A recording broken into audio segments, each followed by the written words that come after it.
Hello, this is Conscious TV. My name is Ian McNay.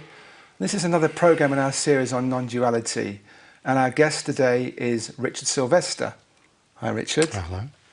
And so Richard has 2 books out with the Non-Duality Press talking about non-duality, and we're just going to talk to Richard a little bit about his life and where he is and how he sees things. So maybe we start, Richard, with, we were just talking earlier and I asked you, when did you kind of start searching, if you like? And you were saying about 30 years ago. 30, 35 years. And I wonder what triggered that. Why did you... Most people don't really make a conscious search in life. What triggered it in you? Well, I suppose I feel that nearly all of us are searching in some ways, but not necessarily in a, let's say, a spiritual or philosophical way. People are searching to make their minds, their lives work in some way or other.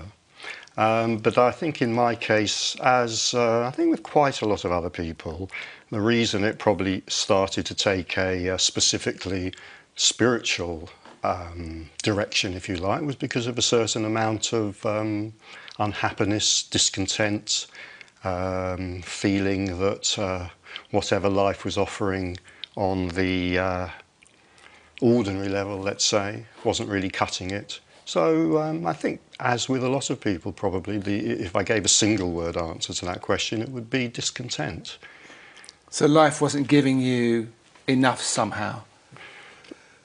Life was giving me a lot, and it wasn't enough. Yeah, no, I understand that. You know, the usual things, relationship, job, certain amount of economic comfort, home, all of these things, and yet there was still a pretty profound feeling of discontent.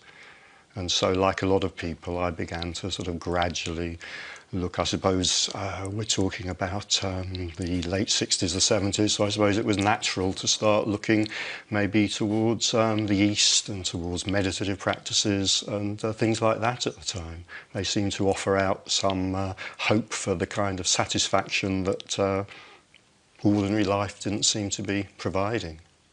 And what was your starting point in terms of technique or practices that you did?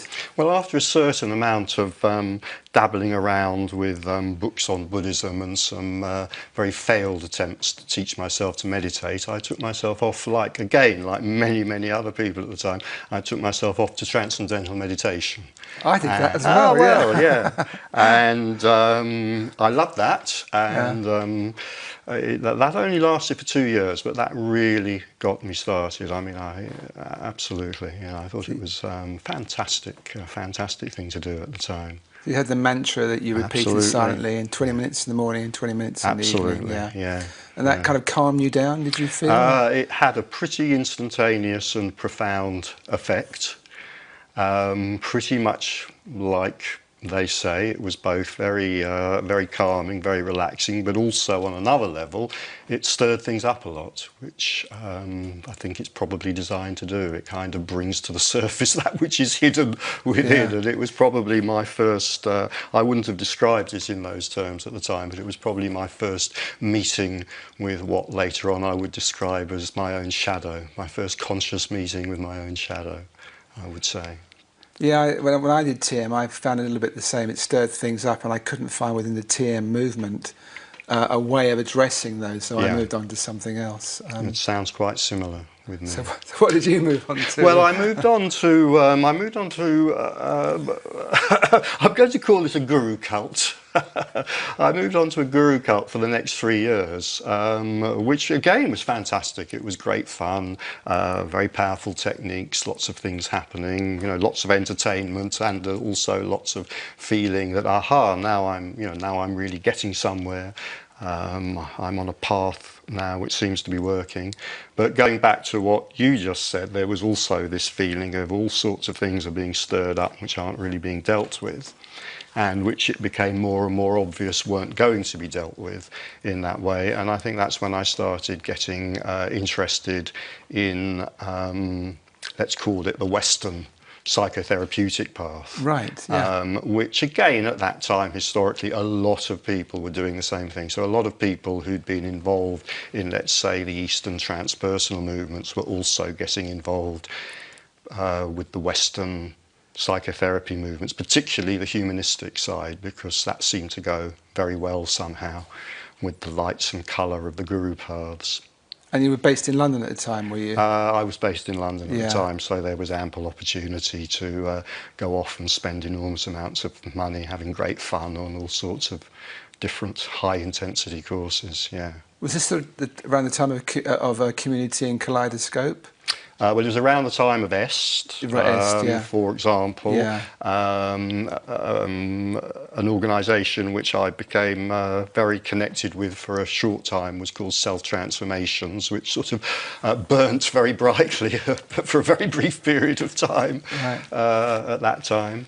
I'm just trying to remember. I suppose that must have been in the late 70s, very early 80s. Right. And of course there were lots and lots of other groups around, springing up in California, travelling across the Atlantic to us, springing up in London. It was an exciting great time, fun. because it was all so new, absolutely. wasn't it? Yeah. Absolutely, Yeah. yeah. And it really did seem to be providing that which ordinary life, I'll call it that again, hadn't been providing. It seemed to be fulfilling that need to feel that we were getting somewhere other than simply accumulating wealth, family, house.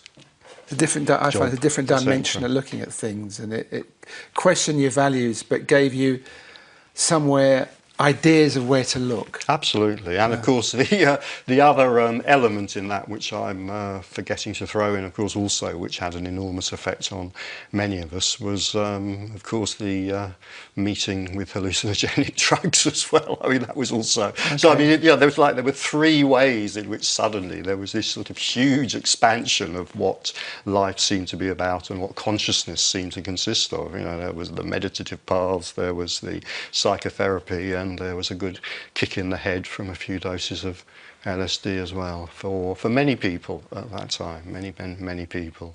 So did you, at that point, see yourself on a quest for enlightenment as such, or whatever you felt was enlightenment? Oh, yeah. Absolutely. Without having, with there being no possibility whatsoever of my knowing what that was, nevertheless constructing all sorts of idealised stories about it, and absolutely feeling that was somehow, somewhere, the goal, the mysterious end of this mysterious path. Well, the carrots were being dangled, weren't they? Absolutely. And you felt that.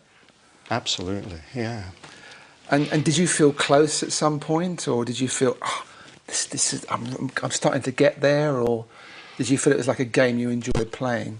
It was certainly a game that I enjoyed playing, and I think, again, like many people, like many other people, there were, I would call them now extraordinary experiences. There were extraordinary experiences which, because of the stories about personal enlightenment, because of the things I'd read, because of the people I'd listened to, seemed to be like signposts on the path.